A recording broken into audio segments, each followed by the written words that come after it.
വയനാട് ഉരുൾപൊട്ടലിൽ കാണാതായ 138 പേരുടെ വിവരങ്ങൾ പ്രസിദ്ധീകരിച്ച സംസ്ഥാന സർക്കാർ. കാണാതായവരുടെ പേരും ഫോട്ടോയും വിലാസവുമാണ് പുറത്തുവിട്ടത്. ദൗത്യസംഘം സൺറൈ വാലിയിൽ തെരച്ചിൽ നടത്തുകയാണ്. സംഘത്തിൽ സൈന്യത്തിൻ്റെ കടാവർ നായകളും ഉണ്ട്. അതിൽ മോണിയ എന്നുള്ള നായയാണ് ഈ മണ്ണിലുള്ളത്. അതേസമയം 413 മൃതദേഹങ്ങളാണ് വയനാട്ടിൽ നിന്ന് ഇതുവരെ കണ്ടെത്തിയത്. ഇനി കണ്ടെത്താനുള്ളത് 152 പേരെയാണ്. തിരിച്ചറിയാത്തവരുടെ സംസ്കാരം ഇന്നും തുടരും. മിഥുൻ മുരളി ചേരുകയാണ്. മിഥുൻ, ഇന്ന് നടത്തിവരുന്ന തെരച്ചിലിൽ എന്തെങ്കിലും കൂടുതൽ വിവരങ്ങൾ അല്ലെങ്കിൽ മൃതദേഹ അവശിഷ്ടങ്ങൾ അങ്ങനെ എന്തെങ്കിലും ലഭിച്ചിട്ടുണ്ടോ? അത്തരം വാർത്തകൾ ലഭിക്കുന്നുണ്ടോ മിഥുൻ മുരളി?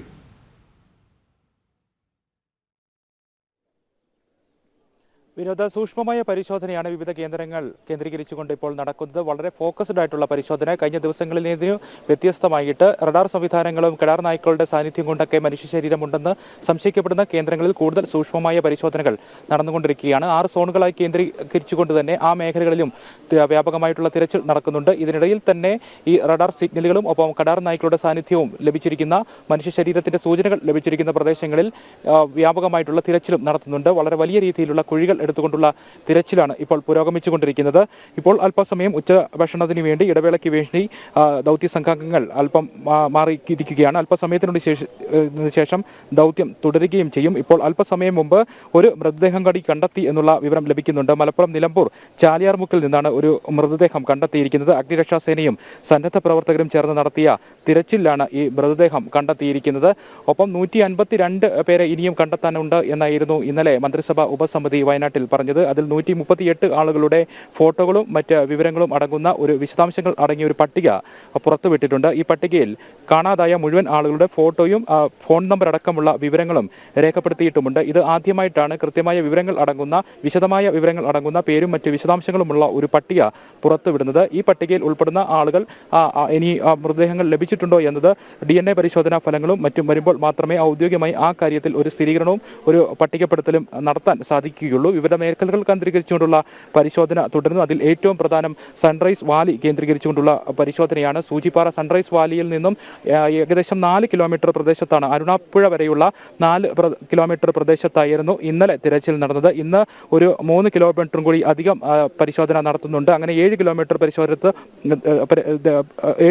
ദൂരത്ത് വ്യാപകമായ തിരച്ചിൽ ഈ വനമേഖലയിൽ നടക്കുന്നുണ്ട്. ചെങ്കുത്തായ താഴ്വരകളും ദുർഘടമായ രീതിയിലുള്ള പ്രദേശവുമാണ് ഈ മേഖലകളെല്ലാം. അതുകൊണ്ട് തന്നെ പരിശീലനം ലഭിച്ച ദൗത്യ സേനാംഗങ്ങളാണ് ഈ മേഖലകളിൽ ഹെലികോപ്റ്ററിലെത്തി പരിശോധന നടത്തിക്കൊണ്ടിരിക്കുന്നത്. 6 കരസേന അംഗങ്ങൾ, 4 കേരള പോലീസിലെ സ്പെഷ്യൽ ആക്ഷൻ ഗ്രൂപ്പ് അംഗങ്ങൾ, 2 വനം വകുപ്പ് വാച്ചർമാർ അടങ്ങുന്ന 12 അംഗ സംഘമാണ് രാവിലെ 9:30 മുതൽ ഈ സൺറൈസ് വാലി മുതൽ അരുണാപ്പുഴയ്ക്കപ്പുറമുള്ള ഒരു 7 കിലോമീറ്റർ പ്രദേശത്ത് വ്യാപകമായ തിരച്ചിൽ ഇപ്പോൾ നടത്തിക്കൊണ്ടിരിക്കുന്നത്. 2 വെള്ളച്ചാട്ടങ്ങൾക്ക് നടുവിലുള്ള പ്രദേശമാണ്. ചെങ്കുത്തായ താഴ്വരകളുണ്ട്, ദുർഘടമായ പാറക്കെട്ടുകളും മലനിരകളും ഒക്കെയുള്ള പ്രദേശമാണിത്. അതുകൊണ്ട് തന്നെ ഇവിടെ എത്തി ഈ തിരച്ചിൽ നടത്തുക എന്ന് പറയുന്നത് ദുർഘടമായ ഒരു കാര്യം തന്നെയാണ്. അതുകൊണ്ട് അവിടെ പരമാവധി തിരച്ചിലുകൾ നടത്തുക. ഒപ്പം തന്നെ ഈ പ്രദേശത്തെ പല ഭാഗങ്ങളിൽ നിന്നും ദുർഗന്ധം വരുന്നതായി ഈ വനവാസികൾ പോലീസിനെയും വനം വകുപ്പിനെയും നേരത്തെ വിവരവും അറിയിക്കുകയും ചെയ്തിരുന്നു. ആ മേഖലകൾ കേന്ദ്രീകരിച്ചുകൊണ്ടും ഈ ദുർഗന്ധം ഉണ്ടായി എന്ന് പറയുന്ന സൂചനകൾ, മൃതശരീരം അടിയാനുള്ള സൂചനകൾ ലഭിച്ചിരിക്കുന്ന പ്രദേശങ്ങൾ കേന്ദ്രീകരിച്ചുകൊണ്ടുമുള്ള വ്യാപകമായ ഒരു തിരച്ചിൽ ഈ 12 അംഗ സംഘം നടത്തുന്നുണ്ട്. ഈ 12 അംഗ സംഘത്തോടൊപ്പം തന്നെ ഒരു കടാർ നായയുമുണ്ട്. മനുഷ്യ ശരീരത്തിന്റെ സാന്നിധ്യം വളരെ വേഗത്തിൽ തിരിച്ചറിയാൻ സാധിക്കുന്ന ഈ നായയുടെ സഹായത്തിൽ മൃതദേഹങ്ങൾ എവിടെയെങ്കിലും അടിഞ്ഞുകൂടിയിട്ടുണ്ടെങ്കിൽ അത് കണ്ടെത്താൻ സാധിക്കുമെന്നുള്ള ഒരു പ്രതീക്ഷയാണ് ഇപ്പോഴുള്ളത്.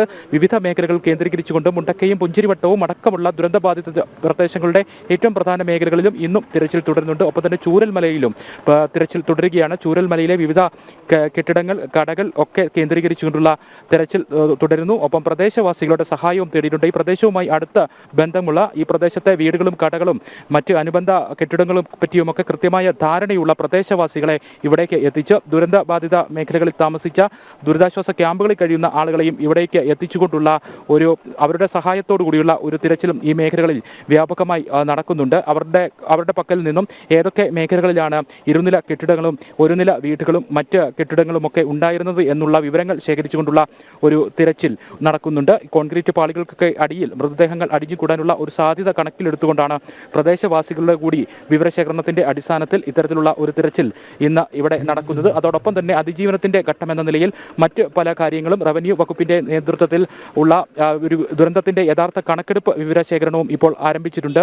റവന്യൂ വകുപ്പ് ഉദ്യോഗസ്ഥരും പൊതുമരാമത്ത് വകുപ്പ് ഉദ്യോഗസ്ഥരും എത്തിയാണ് വിവിധ വീടുകൾ, തകർന്നു കിടക്കുന്ന വീടുകളുമൊക്കെ കേന്ദ്രീകരിച്ചുകൊണ്ട് ഏതു തരത്തിലുള്ള നാശനഷ്ടങ്ങളാണ് ഇവിടെ സംഭവിച്ചിരിക്കുന്നത് എന്നതിന്റെ കൃത്യമായ വിവരശേഖരണം ഇപ്പോൾ നടത്തിക്കൊണ്ടിരിക്കുന്നത്. ഭാഗികമായി തകർന്ന വീടുകൾ, പൂർണ്ണമായി തകർന്ന വീടുകൾ തുടങ്ങിയവയെല്ലാം കണ്ടെത്തി എത്ര വലിയ നാശനഷ്ടമാണ് ഈ ദുരന്തം വരുത്തിവെച്ചിരിക്കുന്നത് എന്നത് സംബന്ധിച്ചിട്ടുള്ള കൃത്യമായ ഒരു കണക്കെടുപ്പിന്റെ തുടക്കമാണ് ഇന്ന് തുടങ്ങിയിരിക്കുന്നത്. അതോടൊപ്പം തന്നെ ഈ ദുരന്തബാധിതരായ ആളുകൾക്ക് നഷ്ടപ്പെട്ട റേഷൻ കാർഡുകൾ വിതരണം ചെയ്യുന്നതുമായി ബന്ധപ്പെട്ടുള്ള നടപടികൾക്കും ഇന്ന് തുടക്കമായിട്ടുണ്ട്.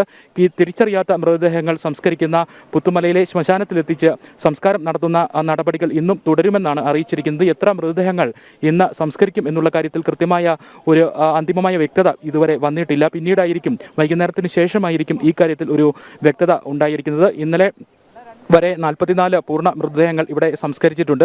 അത് സംബന്ധിച്ച് തുടർ നടപടികൾ ഇനിയും അടുത്ത ദിവസങ്ങളിൽ തുടരും എന്നാണ് മന്ത്രിസഭാ ഉപസമിതി അറിയിച്ചിരിക്കുന്നത്. മന്ത്രിസഭാ ഉപസമിതിയും ഇവിടം കേന്ദ്രീകരിച്ചുകൊണ്ട് പ്രവർത്തിക്കുന്നുണ്ട്.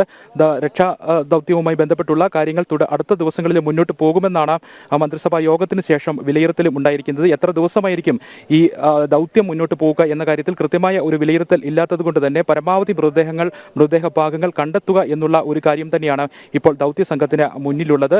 ഇപ്പോൾ കാലാവസ്ഥ മാറിയിട്ടുണ്ട്. ഒരാഴ്ചയ്ക്ക് ശേഷം വെയിൽ ഉദിക്കുന്ന കാലാവസ്ഥയിലേക്ക് ഇവിടുത്തെ പ്രകൃതി മാറിയിരിക്കുന്നു. മണ്ണ് കനപ്പെട്ടിരിക്കുന്നു. ചെളിപൂണ്ട മണ്ണായിരുന്നു നേരത്തെയെങ്കിൽ മണ്ണ് കനപ്പെട്ടുന്ന വെയിൽ ഉദിക്കുന്ന കാലാവസ്ഥയിലേക്ക് ഇവിടുത്തെ അന്തരീക്ഷം മാറുകയും ചെയ്തിട്ടുണ്ട്. അത് കൂടുതൽ രക്ഷാദൗത്യത്തിന്, കൂടുതൽ തിരച്ചിൽ നടത്തുന്നതിന് അനുകൂലമായ അവസ്ഥയും സൃഷ്ടിച്ചിട്ടുണ്ട്. എന്തായാലും വിവിധ മേഖലകൾ കേന്ദ്രീകരിച്ചുകൊണ്ടുള്ള തിരച്ചിലുകൾ തുടരുകയാണ്. റഡാർ സിഗ്നലുകളിൽ അതിതീവ്ര സിഗ്നലുകൾ ലഭിച്ചിരിക്കുന്ന പ്രദേശത്ത് ആ പ്രദേശത്തിന്റെ ഏതാനും ചില പ്രദേശങ്ങളും കേന്ദ്രീകരിച്ചുകൊണ്ട് വലിയ രീതിയിലുള്ള കുഴികൾ എടുത്തുകൊണ്ട് 35 അടി 45 അടി താഴ്ചയൊക്കെയുമുള്ള വലിയ കുഴികൾ എടുത്തുകൊണ്ടൊക്കെയുള്ള തിരച്ചിലാണ് ഇപ്പോഴും പുരോഗമിച്ചുകൊണ്ടിരിക്കുന്നത്. പരമാവധി മൃതദേഹങ്ങൾ എത്രയും വേഗം കണ്ടെത്തി ഈ ദുരന്തത്തിന്റെ വ്യാപ്തി എത്രത്തോളമാണ് എന്നതിനെ സംബന്ധിച്ചിട്ടുള്ള ഔദ്യോഗികമായിട്ടുള്ള ഒരു വിവരം കണ്ടെത്തുക, ഒരു ഔദ്യോഗിക പട്ടിക പ്രസിദ്ധപ്പെടുത്തുക അല്ലെങ്കിൽ രേഖപ്പെടുത്തുക എന്നത് സംബന്ധിച്ചിട്ടുള്ള ഒരു ലക്ഷ്യം തന്നെയാണ് ഇപ്പോൾ മുന്നോട്ട് പോകുന്നത്. വിനോദ്, തീർച്ചയായും വയനാട് മേഖലയിൽ, ദുരന്ത മേഖലയിൽ തെരച്ചിൽ തുടരുകയാണ്. സൈന്യത്തിൻ്റെയും അതേപോലെ തന്നെ പ്രത്യേകിച്ചും NDRF അടക്കമുള്ള സംഘത്തിൻ്റെ നേതൃത്വത്തിലാണ്